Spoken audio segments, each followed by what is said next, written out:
Nah, ini sumbernya dari hati, makanya pembahasan dimulai dari perbaikan hati, memperbaiki hati. Itu begitu. Dan sumber kebahagiaan adanya di hati. Bahagia bukan pada materi. Jadi materi itu tidak bahagia.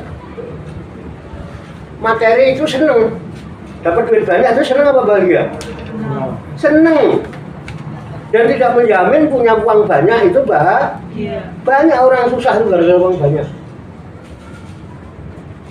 Kalau pengen uang banyak itu mudah kalau mau.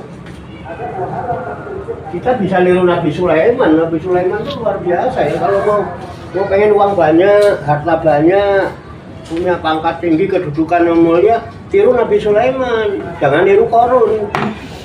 Jangan niru Fir'aun.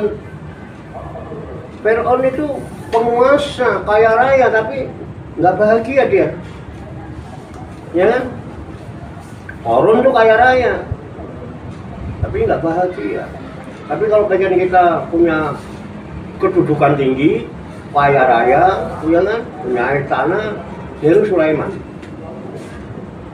Nah, si Sulaiman itu dulu, ya, jadi punya ayah namanya Nabi Daud alaihissalam. Jadi Nabi Daud alaihissalam punya putra namanya Nabi Sulaiman alaihissalam.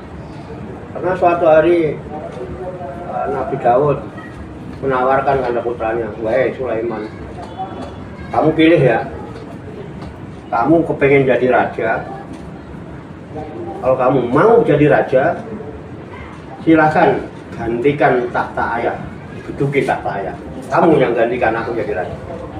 Apa kamu jadi orang kaya? Kalau kamu jadi orang kaya, ini semua kekayaan, 2/3 kekayaan negeri ini buat kamu. Luar biasa, kan, penguasa. Atau kamu pengen punya istri yang paling cantik, luar biasa itu.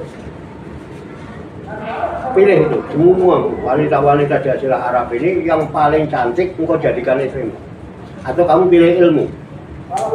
Jadi kalau kita pilih apa ini? Pilih jadi raja, kaya raya, semuanya. istri cantik. Pilih jadi ratu, kaya raya, suami ganteng. Oh, iya kan? Tapi Nabi Sulaiman alaihissalam enggak. Dia milih ilmu. Alhamdulillah dengan ilmunya itu akhirnya dia punya kerajaan besar, kaya raya, istrinya cantik, ratu yang berkuasa pada waktu itu di negeri Sabah itu tunduk kepada Nabi Sulaiman. Pernah dengar ceritanya ya? Itu ternyata apa? Modalnya satu, dengan ilmunya dia bisa mengenal Tuhan. Mustahil orang bisa mengenal Tuhan tanpa ilmu, tidak mungkin. Sulit ilmu itu. Ya, ilmu itu mengetahui. Jadi ilmu tertinggi itu ilmu apapun, makanya ilmu itu berasal dari kata alama. Alam semesta ini diciptakan tujuannya untuk apa? Supaya orang bisa mengenal Tuhan. Makanya alama, ilmu, alim orangnya. Makanya alam semesta ini semua adalah ilmu sebetulnya. Bagi orang yang mau membaca, mau mentafakuri, karena alam semesta ini disebut juga ayat Allah yang kauniyah. Kalau yang tertulis namanya ayat kitabiah. Gitu ya. Tidak mungkin orang mengenal Tuhan tanpa ilmu, tapi Nabi Sulaiman alaihissalam dengan ilmunya dia mengenal Tuhan sebagai sumber kebahagiaan, menjadi sebuah keyakinan. Dia tahu dia maha kaya, dia maha kuasa, maha bijaksana, maha pengasih, maha memberi rezeki. Apapun minta, ud'uni astajib lakum. Mintalah kamu kepadaku, berdoalah kamu kepadaku, pasti aku kabulkan doa itu untukmu. Akhirnya apa? Nabi Sulaiman itu dengan ilmunya, coba dengan ilmu tak minta sama Tuhan, minta kerajaan. Beneran banget sih. Coba buka surat Shot. Surat Shot gimana ya? Mau kita buka surat Shot ya. Biar kita jangan kata Pak Warto, nggak enak. Pak Warto bisanya bohong, karena apalagi sekarang banyak pendusta. Surat Shot itu, kalau firman Allah kan sadaqallahul azim. Kalau Pak Warto paling wallahu alam bisa. Ya. Ayat 35 kalau nggak salah deh. Itu kunyit nggak bisa dipinggirin atau kunyit? Tahu kulit saya. Buat apa sih? Kondoko yang bawah. Apa? Kondoko yang bawah. Suruh bawa. Nah, coba Mbak Din baca dan terjemahnya orang ayatnya pendek. Bismillahirrahmanirrahim. Qala rabbi firli wa habli mulkan yambagi li ahadin min ba'di innaka antal wahhab. Nah, coba artinya. Artinya, dia berkata, ya Tuhanku, ampunilah aku dan anugerahkanlah kepadaku kerajaan yang tidak Engkau miliki oleh siapapun setelahku. Sungguh Engkaulah yang Maha Pemberi. Subhanallahirrahmanirrahim. Muhammad Allah atas segala firman. Itu kalau di ceritanya siapa yang mengamalkan doa Nabi Sulaiman, itu doa Nabi Sulaiman, pola itu Nabi Sulaiman berkata artinya, ya Nabi Sulaiman berkata, artinya berkata di dalam doanya, Rabbi ya Rob, ya Tuhanku, ampunilah aku, Rabbi istighfar ya, ampunilah aku, saya mohon ampun, wahabli dan berikanlah kepadaku mulkan kerajaan layam bagi yang tidak mungkin dimiliki li akadin seorang pun mimbadi dari sesudahku. Ini Engkau Wahab, sesungguhnya Engkau kan Maha memberi. Mosok gitu aja nggak dikasih. Kerajaan yang akan Kau berikan padaku kan hanya sebagian kecil daripada kerajaanmu. Engkau adalah rajanya segala raja. Kamu memiliki kerajaan dari segala kerajaan yang ada. Berikan kerajaan kepadaku yang tidak mungkin dimiliki oleh seorang pun sesudahku. Innaka antal wahhab, sesungguhnya Engkau Maha memberi karunia. Jadi kadang-kadang itu diamali sampai 1000 kali. Habis sholat diamalin aja. Kopi pilih wahabli mulkal layam bagi di akadin mimbadi innaka antal wahhab, dibaca 1000 kali habis sholat. Bahkan sholat tahajud dia baca itu bertahun-tahun nggak dapat kerajaan, nggak dapat apa-apa. Terus akhirnya bilang, mana saya udah ngamalin ini, akhirnya putus asa, berhenti berdoa. Banyak nggak yang begitu? Ya. Karena dia nggak paham doa itu kan. Nah ini loh sayangnya orang banyak mengamalkan amalan-amalan doa-doa yang tidak dipahami dulu isinya, karena nggak mau ngaji. Dia beramal tanpa pengetahuan, dia nggak tahu maknanya itu, ya kan? Coba telaah maknanya. Rabbighfirli ya Rob, ya Tuhanku ampunilah dosaku. Wahabli mulkan dan berikan kepadaku kerajaan layam bagi ahadin yang tidak mungkin dimiliki seorang pun mimbadi sesudahku. Jadi sesudah kerajaan diberikan Nabi Sulaiman, nggak mungkin diberikan kepada siapapun. Innaka antal wahhab, nggak bakalan dikasih. Kan doanya dibatasi. Nggak mungkin dimiliki oleh siapapun. Jadi kerajaan besar yang terkenal itu kerajaan Nabi Sulaiman. Dan setelah itu udah nggak ada kerajaan sebesar Nabi Sulaiman. Dan Nabi Sulaiman dengan kekuasaannya mampu menundukkan ratu yang sangat cantik namanya Ratu Balkis. Bahkan istana Ratu Balkis itu dipindahkan di tempatnya Nabi Sulaiman alaihissalam. Itu juga ada amalannya. Nanti tak kasih tahu untuk kalau ada bos galak itu tundukkan aja. Kalau ada cowok sombong tundukkan aja. Ya kan? Sekarang saya tanya Mbak Ci, Dewi, kalian butuh uang apa butuh kerajaan? Dewi kalau dipilih, pilih kerajaan apa pilih duit? Loh, Mbak Ci kan nggak tahu, pilih duit apa pilih kerajaan? Hah? Duit kan tuh, duit. Duit. Enggak mungkin kerajaan mumet tidak ngurus kerajaan kita. Enggak punya kemampuan ngurus padepokan aja mumet tidak. apalagi ngurus kerajaan besar. Jadi berarti kan nggak mungkin dong kita minta kerajaan terus mintanya apa? Duit Apa kerajaan? Jangan kerajaan, ganti duit kalimatnya. Kan bisa coba simak itu. Robbi firlinya tetap, karena kita butuh ampunan Allah. Wahabli jangan mulkan.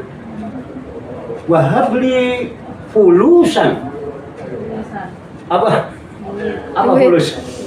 Nah, karena kita punya urusan kalau di Indonesia ini kan juga pakai dalil bil fulus kulu sayin mulus. Ma bil fulus manfus. Bil fulus dengan duit, kulu sayin mulus, segala sesuatu berjalan mulus. Ma bil fulus kalau tidak ada duit manfus ya kan gitu ya. Itu bercandaannya kan gitu. Jadi kita butuhnya duit kan. Jangan kerajaan dong mintanya. Nanti malaikat bingung. Kok aku nggak dikabulin? Kamu minta apa? Kamu minta kerajaan kan nggak minta duit. Nggak minta duit. Jadi habis Robbi pilih, wahabli jangan mulkan diganti. Wahabli kulusan. Jadi kalian jangan ditanya diganti pulusan, nggak boleh kalau ganti ayat Al-Quran. Tapi kalau berdoa menggunakan bahasa Al-Quran boleh nggak? Boleh. Merubah Al-Quran nggak boleh. Dan kita juga Robbana atina fid dunya hasanah wa fil akhirati hasanah wa qina adzabannar. Itu kita meniru Al-Quran kan, tapi tanpa dirubah. Nah, kita juga niru doanya Nabi Sulaiman. Robbi firli wa habli fulusan. Ya Rabb, ya Tuhanku, ampunilah dosaku dan berikan kepadaku duit. Aku butuh duit. Berapa maunya? Duh. Enggak benar Mbak Wici. Banyak itu seberapa kira-kira untuk ukuran sekarang itu? Banyaknya berapa kira-kira? Mungkin kita cuma mengajukan proposal kok. Ya, kira-kira 1 triliun kebanyakan ya. Nanti kalau Mbak Ji dapat 1 triliun malah ini bengong ya. Habis ngitung duit bengong. Mbak Ji kok bengong terus ya? Tahu itu. Padahal bedanya ketiga, karena bingung 1 triliun mau dipakai apa kan gitu. Malah bengong lagi. Depan dulu bengong di rumah. Kenapa sih Mbak? Malah bengong ya. Pusing. Wis, jangan. Kira-kira kalau 200 miliar kebanyakan loh. Mbak Ji jangan. Tapi kalau mengajukan kan boleh-boleh aja loh. Proposal. Mbak Ji jangan bayanginnya Pak Warto, jadi kamu jadi ngetawain Pak Warto. Mbak Ji tuh harus yakin yang dibayangkan, yang kita ingat itu Allah. Allah itu maha. Alam semesta punya dia kok. Kira-kira kalau 1 triliun itu bagi Allah kecil apa besar loh? Kecil. Apalagi 200 miliar.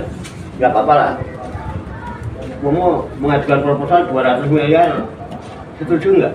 Setuju. Nah, setuju kan? Setuju gitu kok. Nah, gini Mbak Ji. Kadang-kadang kita ngajukan proposal pinjaman baik di bank atau ke direktur kita karena kita punya kebutuhan. Biasanya kita sengaja mengajukannya itu digedein. Padahal butuhnya cuma 20 juta atau 50 juta misalnya, tahu buat modal apalah. Biasanya ngajunya itu bisa 200 juta kan. Paling nanti disetujui 50 atau 100 juta kan gitu, 50%-nya. Gini aja, kita ngajukan, seandainya mengajukan 200 miliar terus dikabulkan misalnya seperempatnya aja. Luar biasa udah 50 kan. Sekarang kita nggak usah terlalu berharap ini nanti juga takutnya jadi melamun dan menghayal nggak karuan kan. Kita ambil cara apes, tahu cara apes ya? Paling minimalnya aja. Kalau kita mengajukan 200 miliar kemudian dikabulkan 1%, nanti kira-kira berapa 1%? 1% yang paling dikit lah, masa 0, jangan lah 1% lah hitungan satu. Berapa ya kalau 1% berapa kira-kira?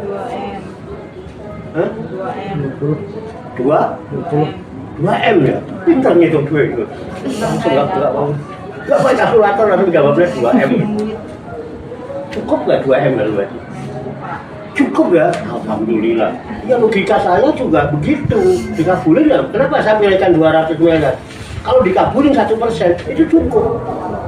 1 miliar itu buat bikin kos-kosan itu bisa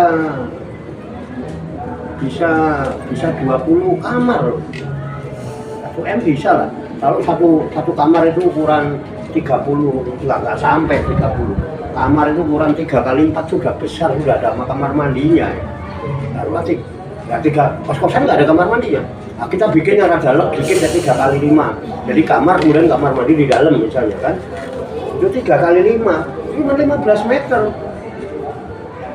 Ya kan? Kalau punya uang 1 miliar bisa 20 kamar.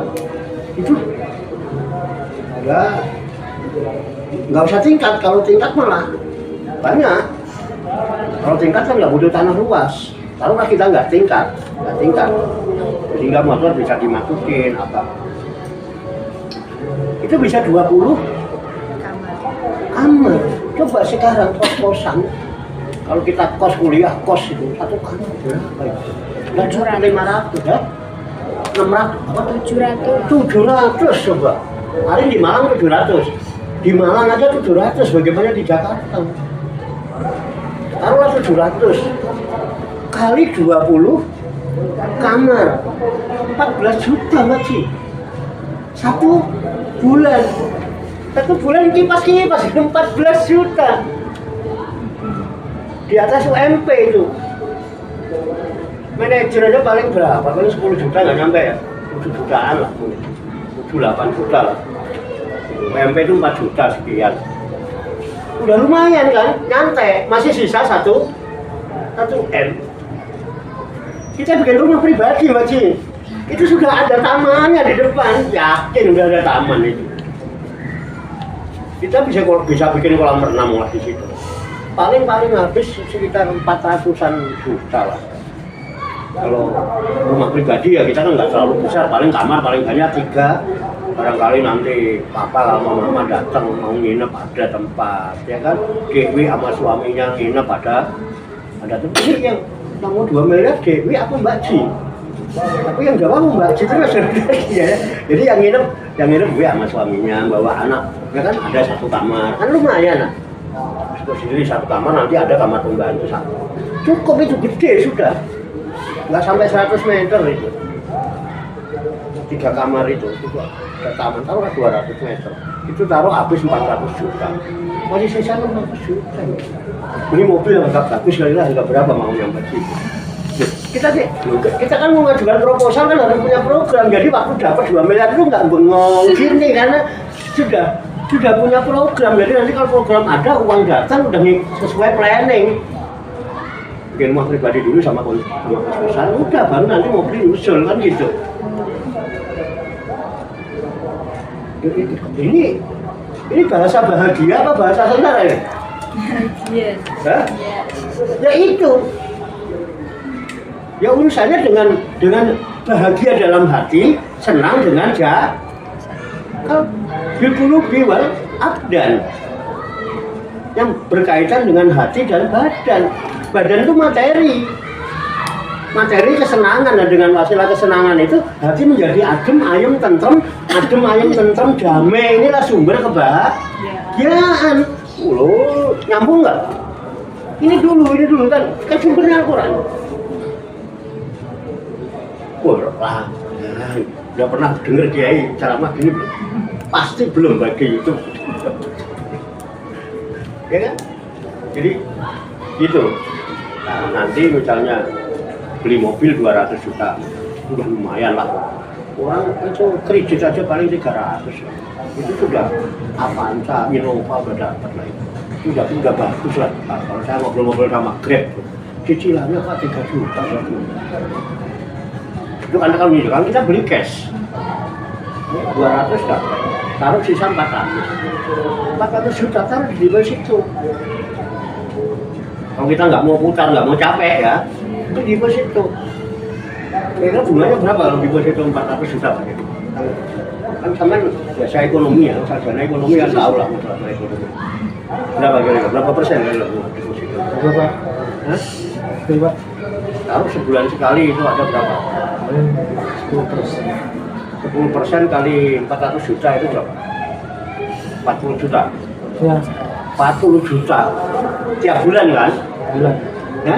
Bulan. Tiap bulan dapat dari deposito 40 juta kan itu udah hasil kerjasama, entah dia usaha apa di deposito itu kan bank kan bekerja diputar uang itu ada keuntungan kita dibagi 10%, taruhlah 40 juta ya, 40 juta coba bayangkan tiap bulan kita siapkan 40 juta taruh di amplop 1 juta, 1 juta, 1 juta, 1 juta, 1 juta.